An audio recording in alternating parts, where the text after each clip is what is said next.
Bé, la decisió a dia d'avui és que la programació d'aquesta temporada i la situació dels treballadors de la casa no s'ha d'afectar.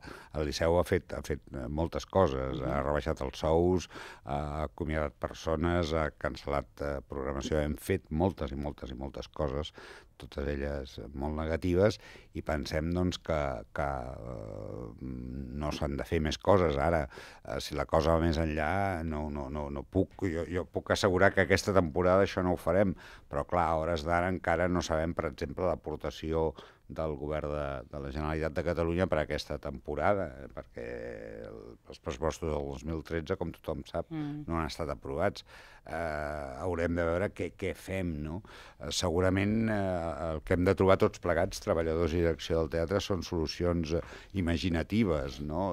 Imaginatives en el sentit de dir, doncs bueno, potser ens hem de rebaixar encara una mica més els salaris, que ja ens els hem rebaixat molt, perquè l'empleabilitat doncs funcioni. No?